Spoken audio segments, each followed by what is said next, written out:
బాలయోగి గారి అబ్బాయి అమలాపురం పార్లమెంట్ అభ్యర్థిగా మన కూటమి తెలుగుదేశం పార్టీ సైకిల్ గుర్తుపైన హరీష్ గారు పోటీ చేస్తున్నారు.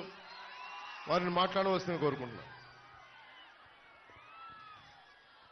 బిఆర్ అంబేద్కర్ కోనసీమ జిల్లాకి విచ్చేసిన నవ్యాంధ్ర సృష్టికర్త శ్రీ నారా చంద్రబాబు నాయుడు గారికి, అలాగే మంచి మనిషి పవర్ స్టార్ పవన్ కళ్యాణ్ గారికి, అలాగే ఇద్దరికి స్వాగతం సుస్వాగతం తెలుపుకుంటూ, అలాగే ఇక్కడికి విచ్చేసిన నా పార్లమెంట్ కుటుంబ సభ్యులందరికీ పేరు పేరున నమస్కారాలు తెలియజేసుకున్నాం. మీరందరూ 5 సంవత్సరాలు ఓపిక పట్టారు. ఇంకా 50 రోజుల్లో రాబోతుంది ఈ డబుల్ ఇంజన్ సర్కార్. మనం 5 సంవత్సరాలు మన పడ్డ కష్టమైన అన్యాయమైన ఇవన్నిటికీ పరిష్కారం ఈ డబుల్ ఇంజన్ సర్కార్ అని సభాముఖంగా మీ అందరికీ తెలియజేసుకున్నా. మీ అందరినీ కోరేది ఒకటే, రేపన్నాడు మా ఎమ్మెల్యే అభ్యర్థిగా గాజు గ్లాస్ కి ఓటేసి, అలాగే ఎంపీ అభ్యర్థిగా సైకిల్ గుర్తుకి ఓటేసి మమ్మల్ని ఆస్వాదించండి. ఖచ్చితంగా రేపు అధికారంలోకి వచ్చినట్టే ఈ కోనసీమ పార్లమెంట్ పరిధిలో ఉన్న ప్రతి సమస్యకి పరిష్కారం మేమని సభాముఖంగా మీకు తెలియజేసుకున్నా. ఈ రోజున మీ అందరికీ తెలుసు ఏ విధంగా ఈ పెద్దలు పోరాడారో, ఈ 5 సంవత్సరాలు ఎన్ని ఇబ్బందులు పడ్డారో. అయినా సరే ఒకరిని అరెస్టు చేసి అక్రమ కేసులు పెట్టినా, మరొకరిని వ్యక్తిగతంగా దూషించినా ఎప్పుడు లేదు, మేము ముందుకు వస్తాం, ప్రజల పక్షాన మేము పోరాడతామని కూడా వీరిద్దరూ నిలబడారు. వీరికి మనం చేయాల్సింది ఏంటంటే, రేపు వీరికి గౌరవం అంటే మనం వీళ్ళు నిలబెట్టిన ప్రతి ఒక్కరికి ఓటేసి గెలిపించే బాధ్యత మనం తీసుకోవాలి. మీ అందరికీ చివరిగా ఒక్క మాటతో ముగింపు చేస్తా. మా నాన్నగారు జిఎంసి బాలయోగి గారు, ఆయన ఏ విధంగా మీ అందరితో కలిసి నడిచారో అదే విధంగా నేను మీ అందరితో కలిసి నడుస్తానని ఈ సభాముఖంగా మీ అందరికీ తెలియజేసుకున్నా. ఖచ్చితంగా ఆయన ఆశయాల్ని పూర్తి చేయడానికి ఆయన కొడుకుగా మీ ముందుకు వచ్చానని ఈ సభాముఖంగా మీ అందరికీ తెలియజేసుకున్నా. రేపు ఖచ్చితంగా కోనసీమ జిల్లాలోని రైల్వే కూత మీ అందరికీ వినిపిస్తానని ఈ సభాముఖంగా తెలియజేసుకుంటూ సెలవు తీసుకున్నా. జై తెలుగుదేశం, జై జనసేన, జై బీజేపీ, జై భీమ్.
నాయకుడు పవన్ కళ్యాణ్ గారు, ఇంకో పక్క అమలాపురం పార్లమెంట్ అభ్యర్థిగా పోటీ చేస్తున్నటువంటి బాలయోగి హరీష్ గారు, గన్నవరం జనసేన అభ్యర్థి ఎన్డీఏ అభ్యర్థి అయినటువంటి సత్యనారాయణ గారు, తమ్ముళ్ళు మిమ్మల్ని చూస్తే అనిపించింది ఎన్నికలు లాంఛనమే, మనమే గెలుస్తున్నాం. మన ఆడబిడ్డల స్పందన చూశాను. వీర వనితలైతే ఎప్పుడెప్పుడు పోలింగ్ వస్తుందా, గాజు గ్లాసుకు ఓటేసి గట్టిగా ఓటేసి తద్వారా జగన్మోహన్ రెడ్డి గుండెల్లోకి పంపించాలని మీరు చూస్తున్నారు. ఇంకో పక్క హరీష్ తెలుగుదేశం సైకిల్ గుర్తుకు ఓటేసి ఇద్దరూ కలిసి రాష్ట్ర అభివృద్ధికి సహకరించే విధంగా ముందుకు పొమ్మని మిమ్మల్ని కోరుతున్నాం. ఒక ఛాన్స్ నమ్మి మీరందరూ కూడా ఓట్లేశారు. ఈరోజు మిమ్మల్ని చూస్తున్నాను. మీలో ఒక బాధ, ఆవేదన, ఆక్రందన, అభద్రతాభావం ఉంది.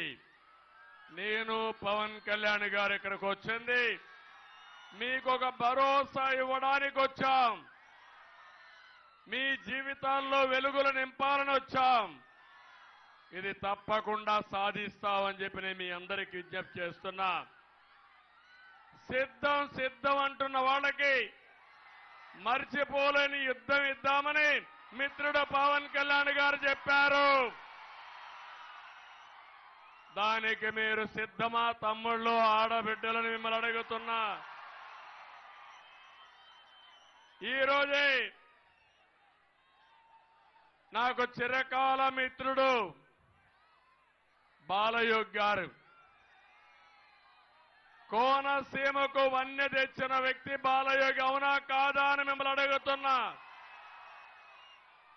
ఒక సాధారణ కుటుంబంలో పుట్టి అసాధారణ ప్రతిభతో దేశంలోనే స్పీకర్ పదవికి వన్య తెచ్చిన వ్యక్తి బాలయోగి. బాలయోగి చనిపోయారు కానీ ఆయన మీ గుండెల్లో శాశ్వతంగా ఉంటాడు. అది కోనసీమకు ఆయన చేసిన అభివృద్ధి. అది ఒకసారి మీరు ఆలోచిస్తే బాలయోగిని స్పీకర్ గా చేసిన ఘనత కూడా తెలుగుదేశం పార్టీదని చెప్పి నేను మీకు తెలియజేస్తున్నా. ఈరోజే మహాత్మా జ్యోతిరావు పూలే జయంతి. ఈ నెలలో 3 మహానుభావులు పుట్టారు. మొన్నే అంబేద్కర్ గారి జయంతి జరుపుకున్నాం. మొన్నే జగజీవన్ రామ్ గారి జయంతి జరుపుకున్నాం. ఈరోజు జ్యోతిరావు గారి పూలే జయంతి జరుపుకుంటున్నాం. మళ్ళీ ఈ నెల 14వ తారీఖున అంబేద్కర్ గారి జయంతి జరుపుకోబోతున్నాం. ఈ 3 నాయకుల సాక్షిగా ఇక్కడ హామీ ఇస్తున్నాం. బడుగు బలహీన వర్గాలకు న్యాయం చేసే బాధ్యత మాదని మీ అందరికీ హామీ ఇస్తున్నాను. ఈరోజు ఒక్కసారి చూస్తే బీసీలకి ఒక డిక్లరేషన్ ఇచ్చాం. ఈ డిక్లరేషన్ లో బీసీల తలరాత మారుతుంది. 50 సంవత్సరాలకే పెన్షన్ ఇచ్చే బాధ్యత మేము తీసుకుంటామని మీకు హామీ ఇస్తున్నా. సబ్ ప్లాన్ ద్వారా సంవత్సరానికి 30,000, 5 సంవత్సరాల్లో 1,50,000 ఖర్చు పెట్టి బీసీలను ఆర్థికంగా పైకి తీసుకొచ్చే బాధ్యత మాది. ఇదే కాదు, స్థానిక సంస్థల్లో మళ్ళీ 34% రిజర్వేషన్లు తీసుకొస్తాం. చట్టసభల్లో బీసీల రిజర్వేషన్ల కోసం పోరాడతాం, న్యాయం చేపిస్తాం, తీర్మానం చేస్తాం, కేంద్రంలో సాధించే వరకు పోరాడతాం. చట్టబద్ధంగా కుల గణన చేస్తాం. బీసీల రక్షణ కోసం ప్రత్యేకమైన చట్టం తీసుకొస్తాం. ఆదరణ కోసం 5,000 కోట్లు ఖర్చు పెడతాం. చంద్రన్న బీమా 10 లక్షల రూపాయలు చేసే బాధ్యత మాదని మీ అందరికీ తెలియజేస్తున్నా. ఇలాంటి బీసీలకు న్యాయం చేసే బాధ్యత తీసుకుంటూనే ఈరోజు ఇంకొక పక్క మీరు చూస్తే రాష్ట్రంలో ఏం జరిగిందో ఒక్కసారి మీరు ఆలోచించుకోండి. ఇదొక కీలక సమయం. 5 సంవత్సరాల నరకానికి, సంక్షోభానికి, సమస్యలకి, కష్టాలకి ఈరోజు చెక్ పెట్టే రోజని చెప్పి కూడా నేను మీకు తెలియజేస్తున్నా. తమ్ముళ్ళు, నేను అడుగుతున్నా ఈ కొండే ఆడబిడ్డల్ని, 5 సంవత్సరాల పాలనలో మీ జీవితాల్లో మార్పు వచ్చిందా అని అడుగుతున్నా. ఏ ఒక్కరికైనా న్యాయం జరిగిందా అని మిమ్మల్ని అడుగుతున్నా. ఏ వర్గానికైనా న్యాయం జరిగిందా అని మిమ్మల్ని అడుగుతున్నా. ఏ కుటుంబానికైనా న్యాయం జరిగిందా అని మిమ్మల్ని అడుగుతున్నా. 14-19లో తెలుగుదేశం పార్టీ అధికారంలో ఉన్నప్పుడు ఎంత తమ్ముళ్ళు? కరెంటు ఛార్జీ 200 రూపాయలు కరెంటు ఛార్జీ ఈరోజు ఎంత అని అడుగుతున్నా. 2,000 అవునా కాదా? ఎవరి వల్ల అయింది? ఎవరి యొక్క ప్రమేయం? అంటే 200 రూపాయలు 2,000 చేసి నేను హామీలను నెరవేర్చాను, 99% హామీలు నెరవేర్చానని గొప్పలు చెప్పుకునే ప్రభుత్వం మీకు కావాలని అడుగుతున్నా. అంతేకాదు 5 ఏళ్లలో పెట్రోల్ డీజిల్ ధరలు పెరిగాయా లేదా? ధరలు పెరిగాయా లేదా? ఏమమ్మా, నిత్యావసర వస్తువులు కొంటున్నారా మీరు? కడుపు నిండా తిండి తినే పరిస్థితిలో ఉన్నారా మీరు? అన్ని పెరిగిపోయినాయి. కడాన మీరు చూస్తే ఆర్టీసీ రేట్లు పెరిగాయా లేదా? పన్నులు పెరిగాయా లేదా? చెత్త మీద కూడా పన్నేసిన చెత్త ముఖ్యమంత్రి, దుర్మార్గుడు ఈ ముఖ్యమంత్రి. అంతేకాదు ఈరోజు మీరు ఒకసారి చూస్తే విధ్వంస పాలన. తమ్ముళ్ళు, మా పిల్లలున్నారు ఇక్కడ. కోనసీమ అందాల సీమ, ఈ కోనసీమ. సినిమాలు ఏదైనా చూడాలంటే, అందాలు చూపించాలంటే మొట్టమొదటి చూపించేది మా పవన్ కళ్యాణ్ గారితో సహా అందరూ కూడా కోనసీమనే. ఇప్పుడు అంబేద్కర్ కోనసీమ. నేను ఒకటి అడుగుతున్నా ఈ కుండే వాళ్ళని, ఇక్కడ ఎవరన్నా చెడ్డ వ్యక్తులు ఉన్నారా తమ్ముళ్ళు అని మిమ్మల్ని అడుగుతున్నా. ఎవరైనా వస్తే మంచి నీళ్ళు ఇమ్మంటే కొబ్బరి నీళ్ళు ఇచ్చే మనస్తత్వం ఈ కోనసీమ వాసులది. ఎప్పుడో కాటన్ కట్టాడు ధవళేశ్వరం బ్యారేజ్, అవునా కాదా? ఇప్పుడు కూడా మీరు ఆరాధిస్తారు, అవునా కాదా? నేను అడుగుతున్నా, అలాంటి కోనసీమలో జమ్మూ అండ్ కాశ్మీర్ మారిగా ఇంటర్నెట్ బంద్ చేశారా లేదా అని మిమ్మల్ని అడుగుతున్నా. ఏం తమ్ముడు, ఏం జరిగింది ఈ జిల్లాలో? ఏంటి మీరు దుర్మార్గుల? ఎవరు పెట్టారు ఈ విరోధం? ప్రజల మధ్య విద్వేషాలు రెచ్చగొట్టినటువంటి దుర్మార్గుడు ఈ జగన్మోహన్ రెడ్డి, అవునా కాదా అని మిమ్మల్ని అడుగుతున్నా. అదే నా బాధ. ఒకప్పుడు ఈ కోనసీమ చూస్తే, గోదావరి జిల్లాలు చూస్తే పౌరుషంగా మాట్లాడడం కూడా తెలియని గోదావరి జిల్లాలో చిచ్చు పెట్టి చలిగాంచుకునే పరిస్థితిలో ఈ జగన్మోహన్ రెడ్డి ఉన్నాడు. నేను అడుగుతున్నా, ఇక్కడ తమ్ముళ్ళలో మీకు ఉద్యోగాలు వచ్చాయని మిమ్మల్ని అడుగుతున్నా. డిఎస్సి పెట్టారా అని అడుగుతున్నా. జాబ్ క్యాలెండర్ ఇచ్చారని అడుగుతున్నా. ఒక్కడికైనా ఉద్యోగాలు వచ్చాయా? మళ్ళీ మీకు జాబులు రావాలంటే మా కూటమి రావాలి. అప్పుడే ఇక్కడుండే యువతకు ఉద్యోగాలు. అందుకే నిర్ణయం చేశాం, అధికారం వస్తానే మొదటి సంతకం మెగా డిఎస్సి పైనే పెడతాం. అది మా కమిట్మెంట్. అందుకే మీకు హామీ ఇస్తున్నా, మీ అందరికీ ఉద్యోగాలు ఇచ్చే బాధ్యత మాదని మీ అందరికీ హామీ ఇస్తున్నా. తమిళలో ఇక్కడే గోదావరి ఉంది, ఇసుక దొరుకుతా ఉందా మీకు? ఒకప్పుడు తెలుగుదేశం హయాంలో 1000 రూపాయల ట్రాక్టరు, ఇప్పుడు ఎంత తమ్ముళ్ళు? 5000. అవునా కాదా? 5000. ఎవడికి పోతుంది ఈ డబ్బులు? ఎవరు తినేస్తున్నారు ఈ డబ్బులు? అంటే 40 లక్షల మంది భవన నిర్మాణ కార్మికుల పొట్టగొట్టి ఒక వ్యక్తి పొట్ట నింపుకుంటున్నాడంటే ఇది సబబా అని మిమ్మల్ని అడుగుతున్నా. ఎక్కడ చూసినా ఇసుక దందా, ఇసుక మాఫియా ఇష్టానుసారంగా తయారయ్యే పరిస్థితి వచ్చారు. నేను ఒక్క విషయం అడుగుతున్నా, ఇక్కడ మందు బాబులు కూడా ఉన్నారు. ఏం తమ్ముళ్ళు, తెలుగుదేశం పార్టీ హయాంలో క్వార్టర్ బాటిల్ ఎంత? 60 రూపాయలు. ఇప్పుడు క్వార్టర్ బాటిల్ ఎంత? 200. 140 రూపాయలు వ్యత్యాసం అవునా కాదా? ఎవరి జోబులోకి డబ్బులు పోతా ఉందని మిమ్మల్ని అడుగుతున్నా. మీరే ఆలోచించుకోవాల్సిన అవసరం ఉంది. ఈ సందర్భంగా పవన్ కళ్యాణ్ గారిని మనస్ఫూర్తిగా అభినందిస్తున్నా. 2014లో పోటీ చేయకుండా ఎన్డీఏకి సహకరించిన వ్యక్తి పవన్ కళ్యాణ్ గారు.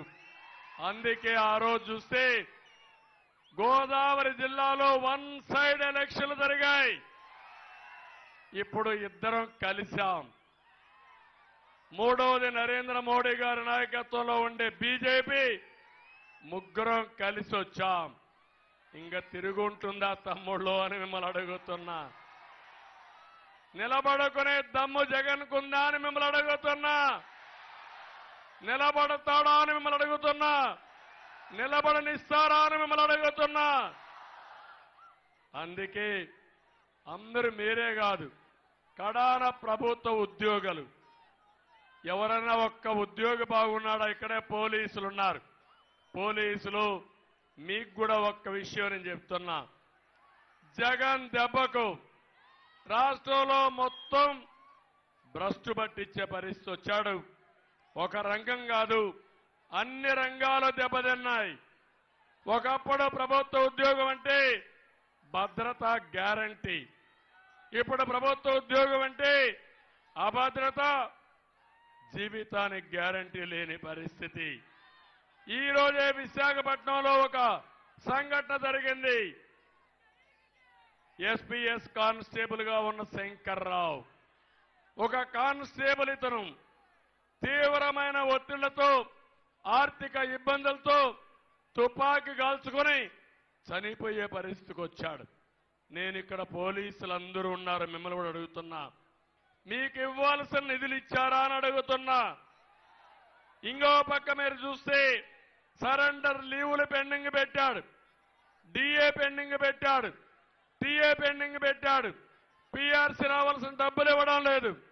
కడాన ప్రావిడెంట్ ఫండ్ వాళ్ళ సొంత డబ్బుల్ని వాళ్ళకి ఇచ్చేది కూడా పెండింగ్ పెడితే ఆర్థిక ఇబ్బందుల్లో పడి శంకర్రావు ఏం చేయాలో దిక్కు తెలియకుండా తుపాకుంటే ఆ తుపాకీతో కాల్చుకొని చనిపోయాడంటే తమ్ముళ్ళు, రేపు మన పరిస్థితి ఏంటో మళ్ళా దుర్మార్గులు వస్తే ఏమవుతుందో ఆలోచించమంటున్నా.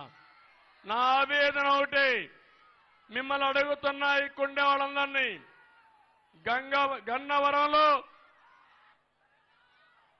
గంజాయి ఉందా లేదా తమ్ముళ్ళు చెప్పండి, ఉందా లేదా?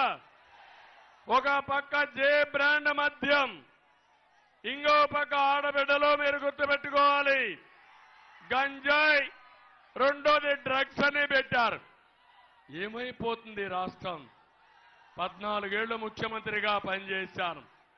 సినిమాల్లోనే కాకుండా సమాజంలో కూడా మంచిని కోరుకునే మంచి వ్యక్తి పవన్ కళ్యాణ్ గారు.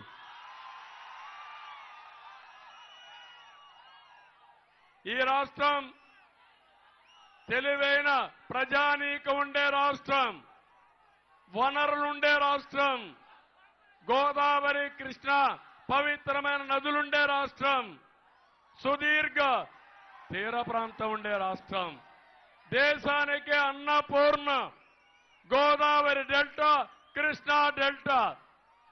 అలాంటి ప్రాంతంలో మీరు ప్రపంచం అంతా పోయి బ్రహ్మాండంగా రాణించే పరిస్థితికి వచ్చారు.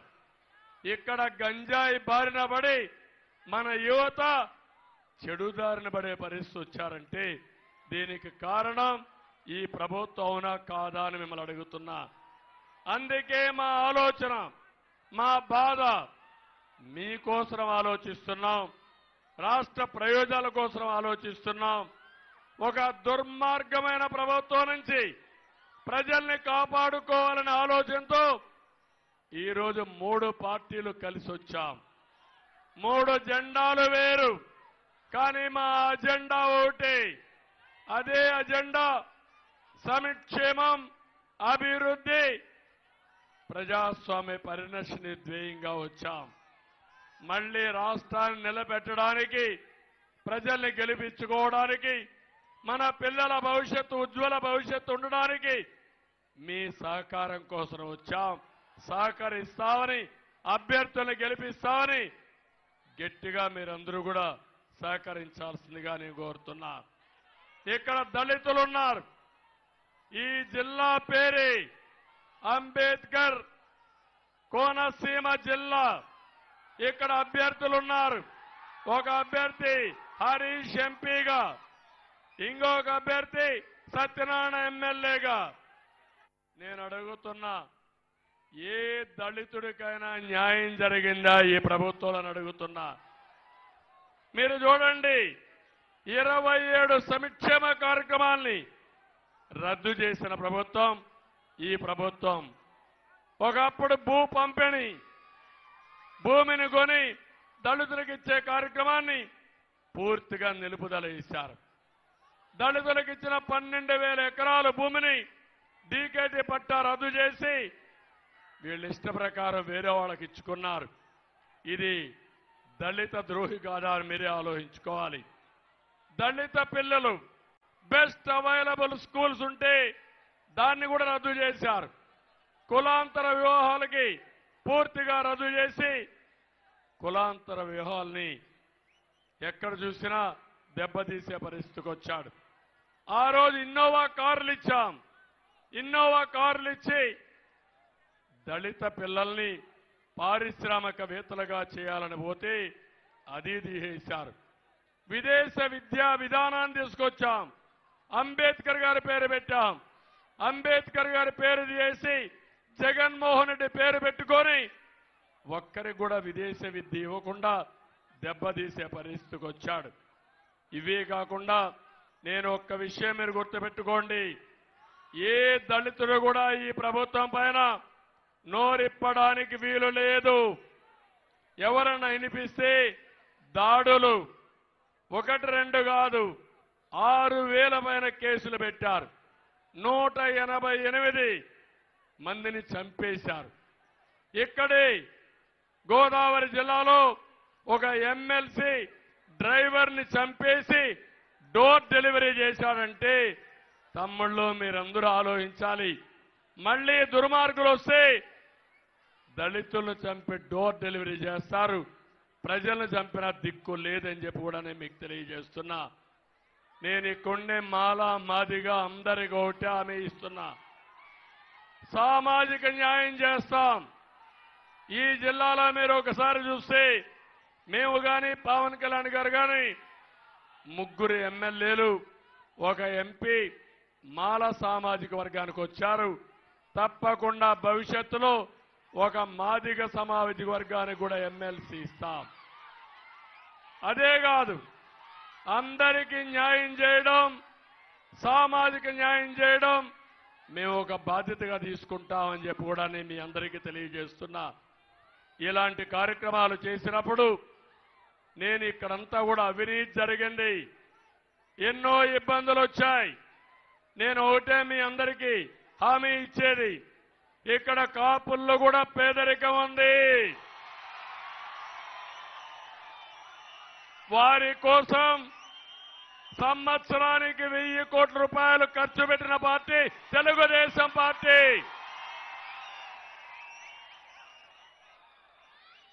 ఈ ముఖ్యమంత్రి మీకు హామీ ఇచ్చాడు. 2000 కోట్లు సంవత్సరం చొప్పున 10,000 కోట్ల రూపాయలు పెడతా అన్నాడు. తమ్ముళ్ళు 10 కోట్లు ఖర్చు పెట్టాడా అని మిమ్మల్ని అడుగుతున్నా. ఈ ముఖ్యమంత్రి ఒక తమాషా ఆడుతున్నాడు. ఎవరైనా పవన్ కళ్యాణ్ గారు మాట్లాడితే ఆయన మీద ఆ కులవాళ్ళ పెట్టి దాడి చేయించడం, నేను మాట్లాడితే నా కులవాళ్ళంతా నెగబెట్టి నా మీద దాడు చేపించి బూతులు తిట్టించడం.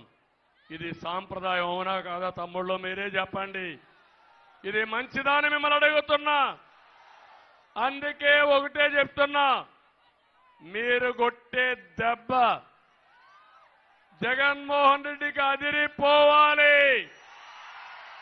మళ్ళీ ఇంట్లో నుంచి బయట రాకుండా చితక కొట్టే బాధ్యత మీది. అది మీరు చేయండి. ఇక్కడ నియోజకవర్గానికి వస్తే కొన్ని సమస్యలు చెప్పారు సత్యనారాయణ గారు. నదీ పరివాహక ప్రాంతంలో లంక గ్రామాలు ఉన్నాయి. వరదల సమయంలో నది కోతకు గురి అయి సారవంతమైన అత్యంత విలువైన భూములన్నీ కూడా కొట్టుకొని సముద్రంలో కలిసిపోతున్నాయి. దీనికి గ్రోయన్స్ కావాలి, రివిట్మెంట్ వాల్స్ కావాలి. తప్పకుండా కట్టించే బాధ్యత కూటమి తీసుకుంటామని మీ అందరికీ హామీ ఇస్తున్నాం. అప్పనపల్లి, కే ఏనుగులపల్లి, ముక్తేశ్వరం, తోగరపాయలో ఈ 3 చోట్ల కాజువేలు కావాలి. జూలై నుంచి సెప్టెంబర్ మధ్య మొత్తం వరదలు వస్తే బయట ప్రపంచం సంబంధాలు కట్ అయిపోతున్నాయి. ఇది చేసే బాధ్యత మేము తీసుకుంటామని హామీ ఇస్తున్నా. చెత్త నుంచి సంపద సృష్టించాలని ఒకప్పుడు కేంద్రాలు ఏర్పాటు చేశాం. అవి కూడా నాశనం చేసి ఈరోజు గ్రామాలన్నింటినీ మీరు చూస్తే అపరిశుభ్రమైన గ్రామాలుగా తయారు చేశారు. అవన్నీ కూడా మళ్ళా ఆపరేట్ చేపిస్తాం. అప్పనపల్లి లిఫ్ట్ ఇరిగేషన్ ప్రాజెక్ట్ నిర్మించడం ద్వారా వ్యవసాయానికి నీరు, గృహాలకు త్రాగునీరిచ్చే బాధ్యత తీసుకుంటాం. ఇది కూడా పూర్తి చేస్తామని చెప్పి కూడా నేను మీకు తెలియజేస్తున్నా. ఇక్కడ కొబ్బరి ఎక్కువ పంట ఉంది. ఈరోజు కొబ్బరి దెబ్బతినింది. నేను ఒకటి హామీ ఇస్తున్నా, కొబ్బరి ఆధార పరిశ్రమలన్నీ అభివృద్ధి చేసి మళ్ళీ కొబ్బరికి పూర్వ వైభవం తెచ్చే బాధ్యత మేము తీసుకుంటాం. వరి పంటకు గిట్టుబాటు ధర ఇప్పిస్తాం. ప్రొక్యూర్మెంట్ సక్రమంగా చేస్తాం. ఏ రైతుకు అన్యాయం జరగకుండా చేయడం కోసం ముందుకు పోతాం. ఇప్పుడు సూపర్ 6తో మేము మీ దగ్గరికి వచ్చాం. పవన్ కళ్యాణ్ గారు ఇంకొక 4 పాయింట్లు యాడ్ చేశారు. మొత్తం కలిసి 10 పాయింట్లతో ఈ రాష్ట్రాన్ని అభివృద్ధి చేసే బాధ్యత మాదని మరొక్కసారి మీ అందరికీ హామీ ఇస్తూ, ఆడబిడ్డ నిధి కింద ఒక్కొక్కరికి 1500, తల్లికి వందనం కింద ఒక బిడ్డ ఉంటే 15,000 రూపాయలు. అదే సమయంలో 3 గ్యాస్ సిలిండర్లు ఉచితంగా, ఉచిత ప్రయాణ సౌకర్యం ఏర్పాటు చేసే బాధ్యత తీసుకుంటాం. యువతకు యువతకి 3,000 రూపాయల నిరుద్యోగ భృతి ఇచ్చి 20 లక్షల ఉద్యోగాలు 5 ఏళ్లలో ఇచ్చే బాధ్యత మేము తీసుకుంటాం. అన్నదాతకి 20,000 రూపాయలు సంవత్సరానికి ఆర్థిక సహాయం చేస్తాం. పేదవాళ్ళందరికీ పింఛను పెంచుతాం. మొదటి తారీఖు ఇస్తాం. ఇంటి దగ్గరనే ఇస్తాం. 4,000 రూపాయలు చొప్పున పింఛన్ ఇచ్చే బాధ్యత తీసుకుంటాం. వికలాంగులకు 6,000 రూపాయల పింఛన్ ఇస్తాం. కడాన వాలంటీర్ల యొక్క జీతాన్ని కూడా 5,000 నుంచి 10,000 రూపాయలు పెంచే బాధ్యత మేము తీసుకుంటాం. ఇవి కాకుండా ఎస్సీల కోసం, ఎస్టీల కోసం, మైనారిటీల కోసం తొందరలోనే డిక్లరేషన్ తీసుకొస్తాం. అదే మాదిరిగా ఎస్సీలకు కూడా వర్గీకరణ ఎప్పటి నుంచి అడుగుతున్నారు జిల్లాల వారీగా. జనాభా దామాషా ప్రకారమే న్యాయం జరుగుతుంది. ఎవరికి అన్యాయం జరగకుండా ఏం చేయాలో చేస్తామని మరొక్కసారి తెలియజేసుకుంటూ ఈరోజు గన్నవరం దద్దరిల్లింది. రేపు బూతుల్లో మీరే చూస్తారు. 1 వే ఎలక్షన్స్ ఉంటాయి. జగన్మోహన్ రెడ్డిని ఇంటికి పంపించాలని ప్రజలు నిర్ణయించారు. దానికి తార్కాణమే ఈ గన్నవరం మరొకసారి మీ అందరికీ పేరు పేరున మనస్ఫూర్తిగా నమస్కారాలు తెలియజేసుకుంటూ సెలవు తీసుకుంటున్నా. ఇప్పుడు నేను పిలిపిస్తున్నా, hello AP, hello AP, bye bye Jagan, hello AP, hello AP, hello AP, hello AP. Thank you. అందరికీ నమస్కారాలు. జై హింద్.